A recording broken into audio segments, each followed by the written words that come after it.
मेरे घराने के लिए, आज मेरी बीमारी के लिए, आज मेरी प्रॉब्लम के लिए, नाम लेकर खुदा ये कलाम मेरे सुनाम को छीने, तू समझा जाए, बीमारियों को काटना जाए, तब हमें शिकवा से दरवा नहीं है। अब ये कलाम जिंदगियां बदले, खुदादार जिंदगियां बदले, तेरे कलाम के वसीला से हमारा शिकवा से बातिल है। आज ये कलाम दिलों पर चोट करे, हमारा मन का शिकवा से दरवा नहीं है। Hallelujah, hallelujah, thank you Jesus. हम ये कलाम को मिशन में ताकत, इस कलाम को मेरी जिंदगी से चुना ना सके, इस बात को बोले तो हमें कोई मिशन वाली ताकत इस कलाम को मेरे दिल से, मेरे जहन से चुना ना सके। मैं उसमें सोगना फल लाने वाली बनूं, फल लाने वाला बनूं। आज बोले हालेलुया,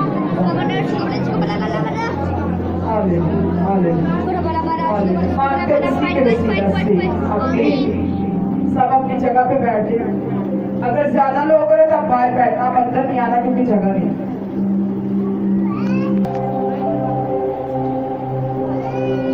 खुदा आपकी हजूरी के लिए जोरदार तालियां बजाएं।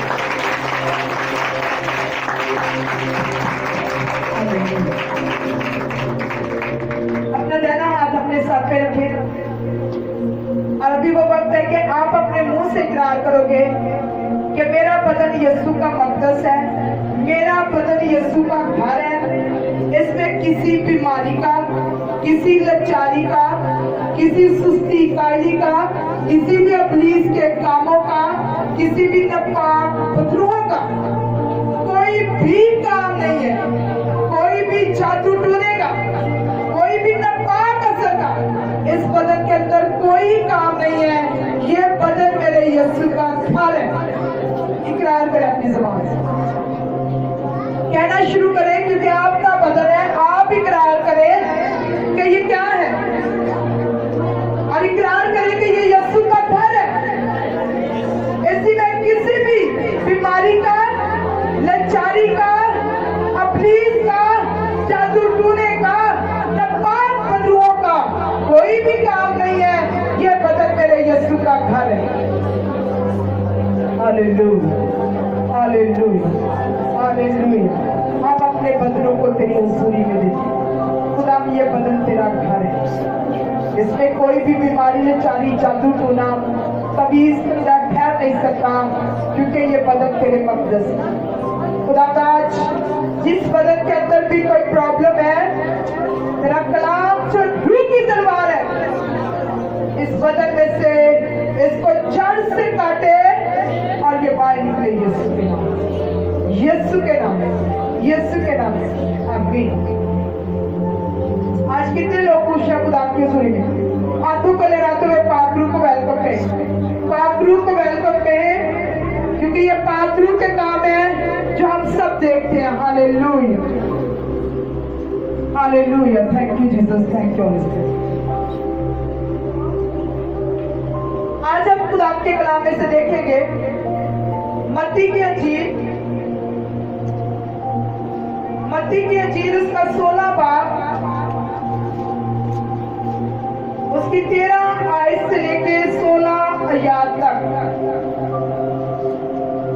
मत्ती की अंजील उसका 16 बाब, उसकी 13 से लेके 16 आयत तक। कितने लोग हैं जो कलाम पढ़ सकते हैं? हाथ खड़ा करें। आप कितने हैं जिनके पास अभी बाइबल अपना ध्यान लेकर आए? बड़े अफसोस की बात है कि हथियार घर में पड़े हैं और हम यहाँ जान के लिए आ गए। अपनी बाइबल लेके आया करें। बाइबल का कोई वजन भी नहीं, हमारे गुनाह पड़े। अपनी बाइबल को उठा के लाकर आपको पता चले कि आज आप कुछ सीखने जा रहे, कुछ लेने जा रहे।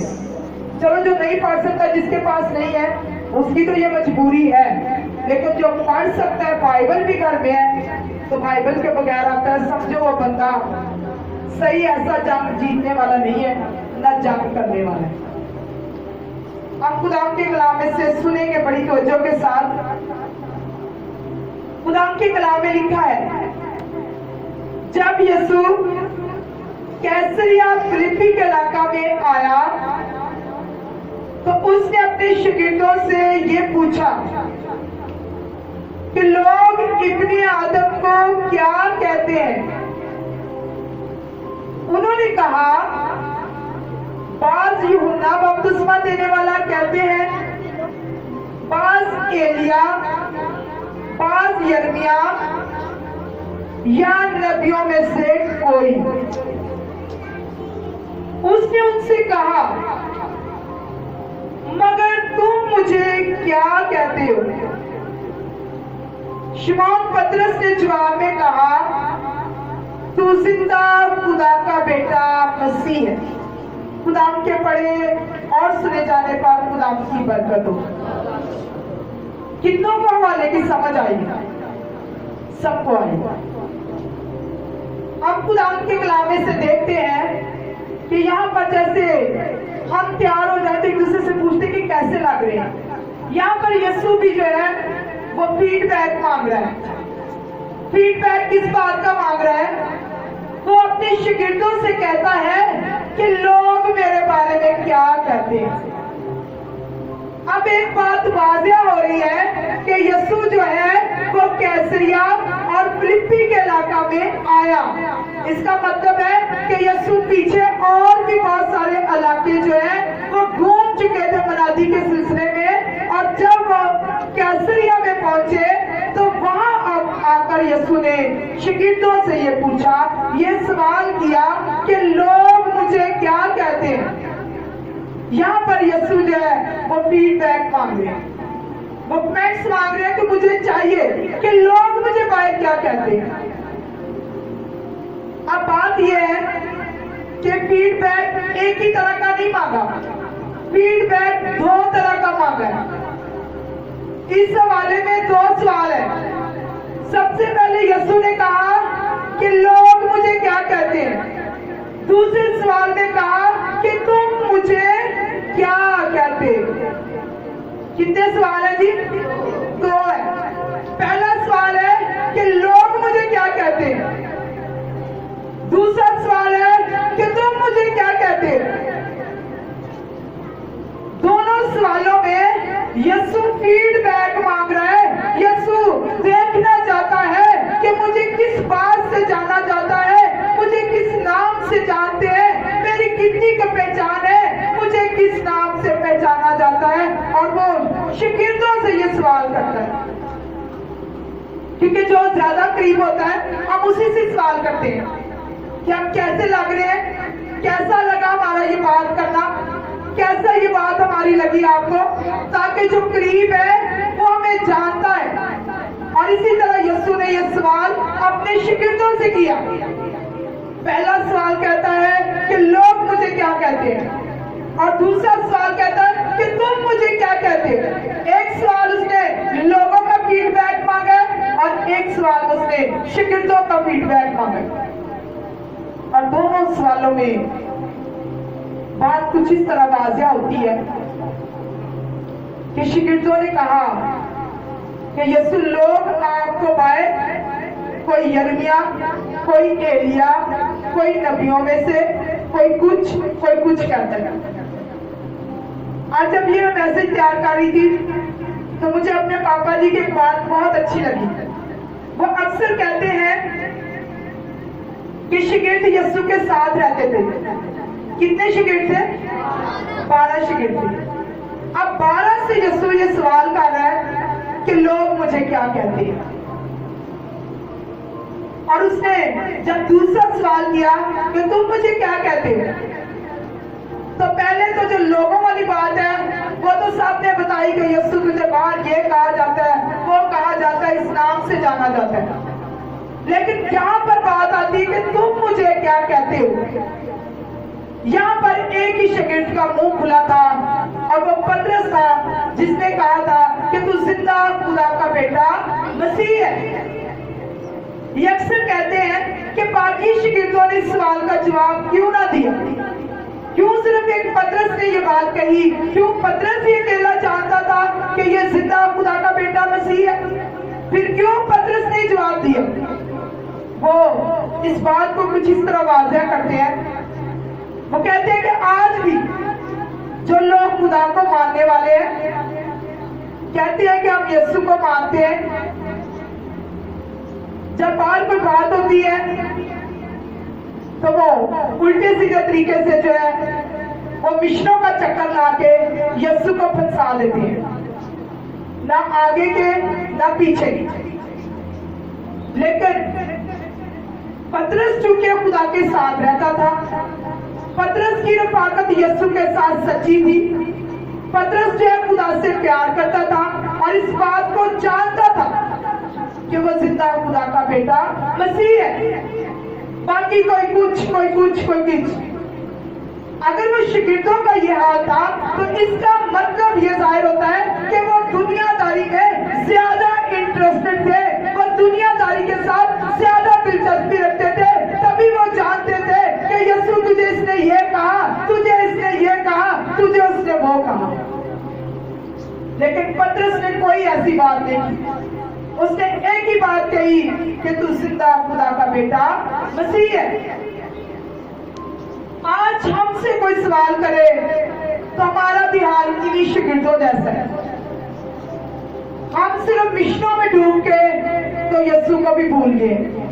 बाहर निकले तो कैथलिक, अंदर आ जाए तो कोई मिशन, उधर जाए तो कोई और मिशन, इधर जाए कोई और मिशन।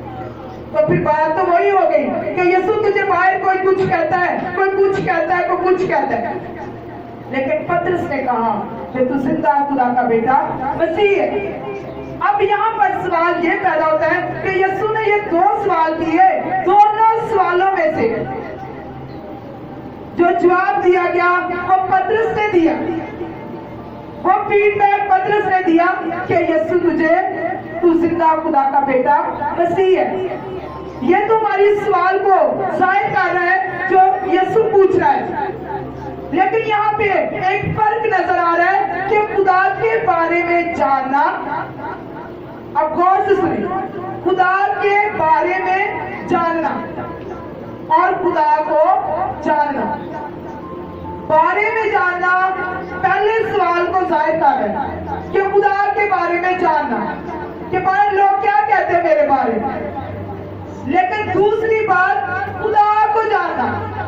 अब ये पर्सनल सवाल आ जाता है, अपनी जिंदगी पर सवाल आ जाता है, अपनी शख्सी जिंदगी की बात है। और यहाँ पर ये बात पूछी जा रही है कि दोनों बातों में फर्क है। वहां पर कहा जा रहा है कि लोग मेरे बारे में क्या कहते हैं, और यहाँ पर यीशु कह रहा है कि तुम मेरे बारे में क्या कहते हैं।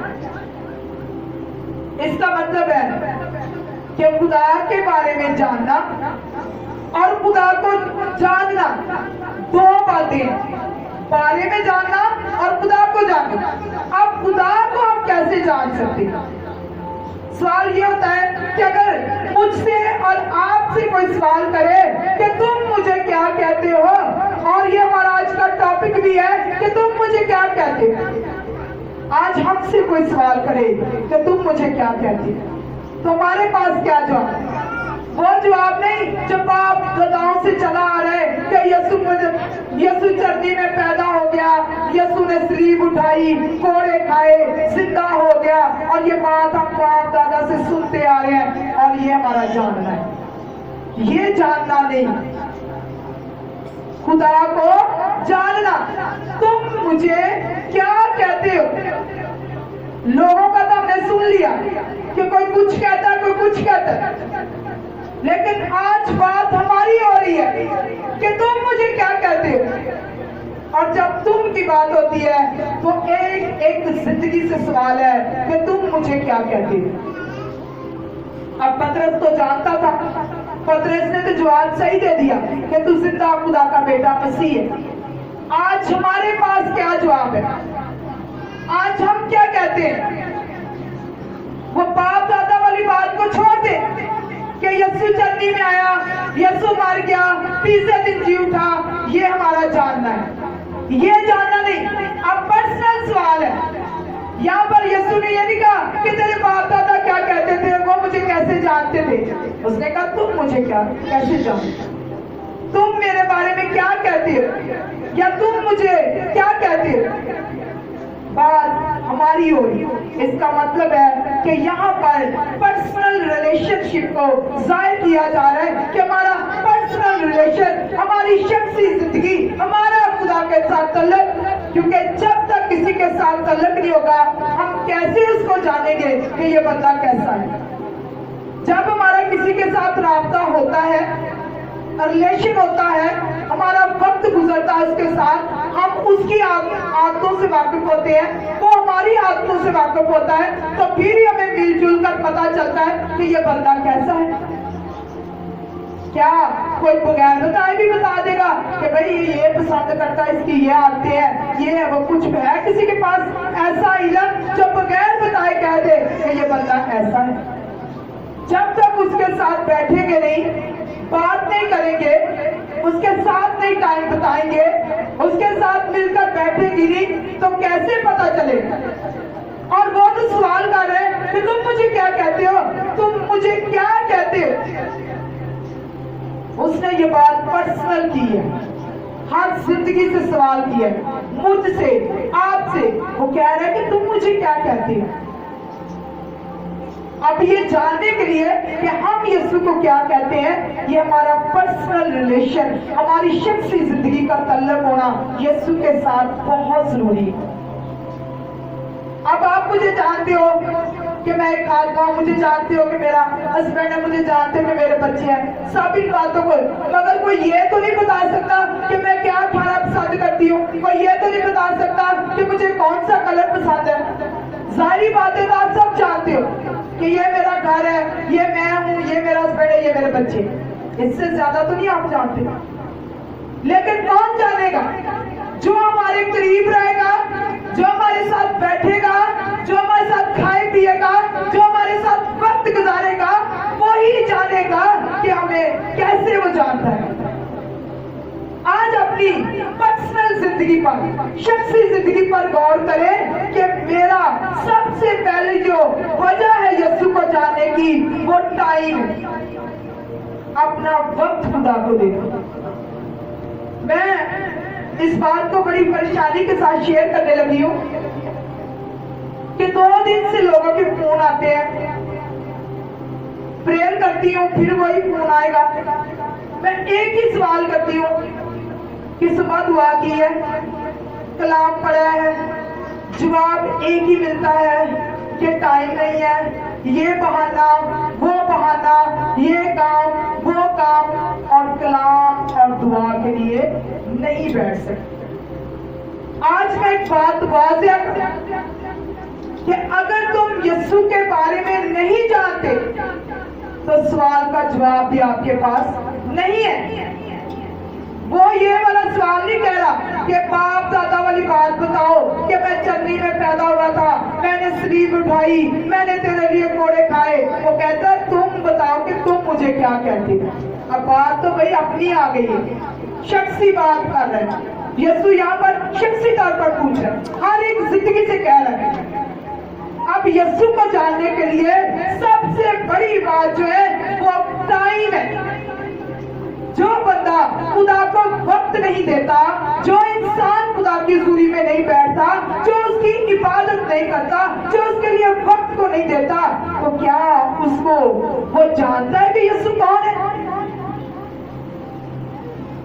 जब हमारा तल्लुक ही नहीं है उसके साथ, जब हम उसके पास आते ही नहीं है, हमारी कोई रफाकत नहीं है, हम यीशु को वक्त नहीं देते, तो कैसे जानकर बताएं कि वो कौन है? लेकिन आज वो सवाल कर रहा है कि तुम मुझे कैसे जानते हो, बताओ अपने बारे में कि तुम मुझे कितना जानते हो। आज सवाल बड़ा मुश्किल है उन लोगों के लिए जो कभी खुदा की हुजूरी में बैठते ही नहीं। आज गौर करें कि मैं कौन से ईमानदारों में हूँ। क्या डेली ईमानदारों में हूँ, वीकली ईमानदारों में हूँ, मंथली ईमानदारों में हूँ, या सालाना ईमानदारों में हूँ, या सिर्फ क्रिसमस और ईस्टर का ईमानदार हूँ। आज गौर करें। अगर आप डेली के ईमानदार हैं तो आप जानते हैं यीशु कौन है। अगर आप वीकली के ईमानदार है तो फिर भी काम नहीं जानते हो, अगर मंथली के है तो फिर तो बेड़ा डूब गया, और अगर वैसे ही सालाना है तो वो तो बात ही खत्म। वो बंदा तो किसी खाते में नहीं है जो सिर्फ नए कपड़े पहनता, खाना अच्छा पकाता और क्रिसमस और ईस्टर पे अपनी शक्ल चर्च में दिखाता। वो तो किसी कैटेगरी में नहीं है। वो मत सोचे कि मैं यीशु को जानता हूं। यीशु को वही बंदा जानेगा जो उसके साथ टाइम गुजारेगा, जो उसके साथ एक तल्लक रखेगा। मैं लोगों से अक्सर कहती हूँ कि आपकी बीमारी बड़ी नहीं है, आपकी बीमारी बहुत छोटी है, लेकिन कब छोटी है? जब आप रिलेशन रखोगे, जब आप उसके पास जाओगे। कलाम कहता है कि वो यहोवा राफे है, डॉक्टरों का डॉक्टर है। आज फिर भी हम बीमार हैं, वो कलाम कहता है कि वो यहोवा यरी है, आज भी हम मांग रहे हैं। कलाम कहता है कि वो गुड हीलर है, वो अच्छा शिफा देने वाला शाफी है। आज हम दूसरों से शिफा ढूंढ रहे हैं। क्यों? क्योंकि हमें पता ही नहीं। अगर हम जानते उसके बारे में कि वो कौन है तो हमें पता होता कि ये सारी बातें तो उसी के पास है, हम गैरों के पास क्या लेने चाहते। आज वो सवाल करता है कि तुम मुझे कहां तक जानते हो, कितना के जानते हो? क्या रोज मेरे कदमों में आते हो? क्या रोज मेरा कलाम पढ़ते हो? क्या रोज मुझे वक्त देते हो? अगर ऐसे ईमानदार हो तो फिर वाकई ही आप जानते हो कि यीशु कौन है। लेकिन अगर कभी कभार वाले हो, बहानों वाले हो, हीलों वाले हो, जो अभी इस इंसान के दिल में मक्कारी डालता है, हीले बहाने झूठ बनाता और इंसान को खुदा की हजूरी से दूर ले जाता है, क्या आज हम ऐसे ईमानदार हैं? खुदा को जानने के लिए एक ही बात चाहिए और वो वक्त है, टाइम है।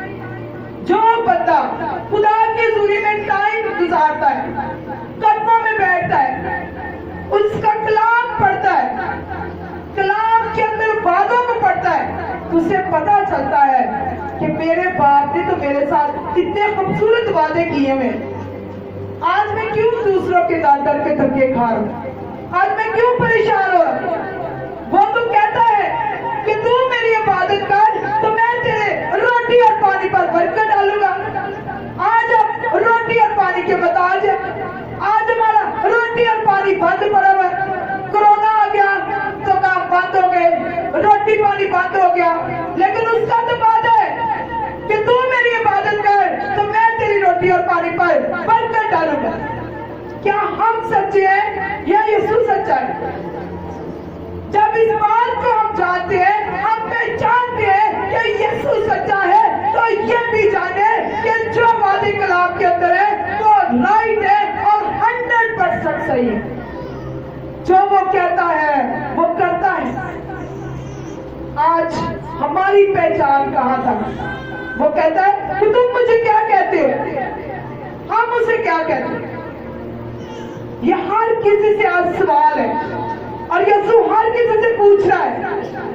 अब जो बंदा तो भाई तल्लक रखता होगा यीशु के साथ, जिसकी दोस्ती है उसके साथ, जो दुख में, सुख में, मुसीबतों में, तंगियों में फिर भी यीशु यीशु कर रहा है, आगे पीछे यीशु की इबादत कर रहा है, तो वो जाहिर जानता है कि आज ये पहाड़ है तो कल को यीशु इस पहाड़ को भी गिराने की कुदरत रखता है। वो जानता है, तभी वो उस पहाड़ के सामने भी खड़ा है, अड़ा है और यीशु की तरफ देख रहा है, क्योंकि वो इस बात को जानता है कि ये पहाड़ जो है चंद दिनों का है, चंद महीनों का है, थोड़े से वक्त का है, ये यीशु दूर कर देगा।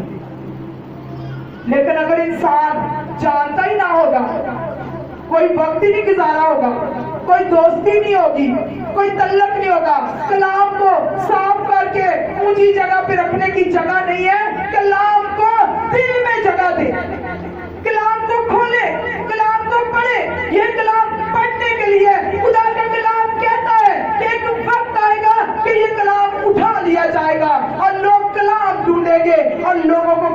मिलेगी। आज कितना खूबसूरत वक्त है जो खुदा ने मुझे और आप सबको दिया। क्या हम आजादी से कलाम सुनते हैं। सारा सोशल मीडिया जितने भी चैनल्स हैं, आप जब भी लगाओ आपको कोई ना कोई नई बात कलाम की मिलेगी, क्योंकि खुदा का नाम दुनिया के कोने कोने तक जल्द पहुंच रहा है और उसका आना भी जल्द है। अगर वो आ जाए तो जब जानते ही ना होंगे तो क्या इस्तेमाल करेंगे, क्या तैयारी करेंगे, किस तरह से उसको अपने अंदर लेंगे, कैसे उसका इस्तेमाल करेंगे। कभी सोचा इन बातों का? आज भी वही सवाल, वही बहाने, वही हीले, वही मकारियां, वही फरेब, वही झूठ, वही सारी बातें। कभी कोई टाइम नहीं मिला, कभी मेरे पास बच्चे हैं दुआ नहीं कर सकते, कभी मैं चर्च नहीं आ सकता काम है, कभी मेरा ये नहीं हो सकता। ये सब आपकी जिंदगी तक महदूद है। ये यीशु सुनना पसंद नहीं करता, क्योंकि वो कहता है कि जब तुम मेरी इबादत करो। उसने ये एक बात बीच में रख दी है, एक कंडीशन रख दी है कि जब तुम मेरी इबादत करोगे तो मैं तुम्हारे रोटी और पानी पर बरकत डालूंगा और बीमारियों को तुम में से दूर करूंगा। आज बीमारियां हमारा पीछा कर रही, रोटी पानी की हम आज है, तो भाई वो वादा किसके साथ है? आज जाने, आज यीशु को जाने। वो सवाल करता है मुझसे, आपसे, कि तुम मुझे क्या कहते हो। आप जितना जानते हो आप तो उतना ही बोलोगे, लेकिन जानेगा वही बंदा जो डेली का ईमानदार है, जो रोज का जानने वाला है, जो रोज उसके कदमों में बैठता है, जो रोज उससे दोस्ती करता है, जो रोज उससे प्यार करता है। वही जानेगा जो सालों वाला, महीनों वाला, हफ्तों वाला वो बंदा अपने आप को इस कैटेगरी से बाहर ले जाए, क्योंकि वो यीशु को नहीं जान सकता। इन्हीं मुश्किलात में से, इन्हीं परेशानियों में से, इन्हीं दुखों में से हमने यीशु के नाम को जलाल देना है, मत बहाने बनाए। और खुदा का कलाम कहता है कि अपनी सलीब उठा और मेरे पीछे चल। अब ये सलीब है हमारी, जो मुश्किलात है, जो परेशानियां हैं, ये सलीब है हमारी। हम वैसी सलीब लकड़ी की बनाकर नहीं उठाएंगे, यही हमारी जिंदगी के अंदर सलीब है। वो कहता है कि अपनी सलीब उठा और मेरे पीछे चल। अब सलीब में बीमारी भी हो सकती है, सलीब में गरीबी भी हो सकती है, सलीब के अंदर कोई बच्चों का दुख हो सकता है। वो कहता है इसको ना दे, उठा और मेरे पीछे चल। आज हम यही देखते रहते हैं, ये बच्चे के पास टाइम नहीं है, ये बच्चा नहीं आ सकता तो मैं भी नहीं आ सकता, ये नहीं हो सकता तो मैं भी नहीं कर सकता। ये लेकिन ऐसे ही ईमानदार कोई जवाब नहीं रखते। वो पूछेगा तुम मुझे क्या कहते हो, तो आप यही कहोगे कि भाई हमें तो पता नहीं कि आप कौन। लेकिन पतरस को पता था, और पतरस ने बड़ी ठाठ के साथ ये जवाब दिया कि तू जिंदा खुदा का बेटा मसीह। आज बाहर लोगों की न सुनो कि लोग क्या कह रहे हैं। वही खादम की बात कि शागिर्द जो थे वो 12 थे, बाकी 11 ने क्यों ना जवाब दिया, क्योंकि बाकी 11 लोगों की बातें सुनते थे कि तुझे ये कहते हैं, तुझे वो कहते हैं, तुझे उसने ये कहा, तुझे उसने वो कहा। लेकिन जो चुप रहा उसने वही बात कही जो यीशु के मुताबिक 100% सही थी, उसने वो जवाब दिया। आज मत देखें भाई लोग क्या कह रहे हैं। आप अपनी रूह को ताजा करें, खुदा के साथ रिश्ता रखें, खुदा के साथ तल्लक जोड़ें, दुआ बंदगी करें और अपनी दुआ बंदगी करें। अभी कल एक जिंदगी से बात हो रही थी और मैंने से यही सवाल किया। मैं उन्होंने आख्या कि मंगारिया बंदा 2 या 3 बारी मंगार चुकन आएगा, चौथी दफा भी मुंह मोड़ जाएगा।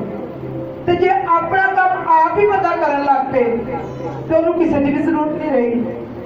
तो केड़ा काम आसान है? अगले को फोन करके कहना कि तू आ मेरे लिए काम कर, या आप ही काम कर देना। कौन सा आसान लगता है? अपने वाला। आज के बाद सुबह शाम खुदा की हुजूरी में बैठना शुरू कर। चाहे आधा घंटा दे, 1 घंटा दे, 15 मिनट दे, जो भी करे उसके लिए कुछ करे, उसको जानने के लिए कुछ तलाश करे कि वो कौन है। उसकी तलाश आपको कलाम में मिलेगी, वक्त बताने के साथ मिलेगी, वक्त गुजारने के साथ मिलेगी, रोजा रखने से मिलेगी, बात करने के साथ मिलेगी। किसी को जानने के लिए एक दूसरे से ताल्लुक रखना बहुत जरूरी। मत दूसरों के आसरे ले कि आदमी भी कुछ कर। आप अपना रास्ता खुद खुदा के साथ डायरेक्ट करें। आप यकीन करें, कितने लोग ये बात सीखे हैं कि मैं तो एक ही बात कहती हूँ, अपने दाहिने हाथ पे ये मसा लगाएं, अपनी बीमारी पे रखे, अपनी तकलीफ पे रखे और कलाम पढ़ना दुआ शुरू कर दो। ये बंधन अभी आपकी दुआ से टूटेगा। क्यों? अगर आप जानते हो कि यीशु सब कुछ कर सकता है, गुड प्रोवाइडर है, गुड हीलर है, मुहैया करने वाला है, ये सारे काम वो कर सकता है, तो फिर भाई किसी की क्या जरूरत है? क्यों ना आप खुद ही चले जाए उसके पास, हम खुद मांगना शुरू कर दे, हम खुद उसके साथ रिश्ता बढ़ा ले, हम खुद उसके साथ ताल्लुक रखना शुरू कर दे। फिर जो भी प्रॉब्लम्स आए, जो भी बातें हो, जाके अपने यीशु से डायरेक्ट करें। और यीशु सुने, आज हमारी कमी यही है कि ना तो हमारे घरों में कोई मसला है, ना कोई लकड़ियां जलाई जाती हैं। अब लीज को भी पता है कि ठंडे हैं, ठंडे पड़े हुए हैं, जैसे मर्जी आओ जाओ मारो, किसी को पता ही नहीं चलना। क्यों? क्योंकि मुझे आगे गर्मी होगी तो मुझे कुछ होगा, जब गर्मी नहीं है तो मैं जो मर्जी कर सकता हूँ। तो गर्मी तब आएगी जब आपकी जिंदगी में खुदा को देने के लिए वक्त होगा, खुदा के पास बैठने का वक्त होगा, उसको जानने का वक्त होगा, उसके कलाम पे ठहरने का वक्त हो। फिर ही आप सवाल का जवाब दोगे कि तुम मुझे क्या दो। आज इस कलाम के वसीला से मसीह हम सबको बड़ी बरकत। अमीन।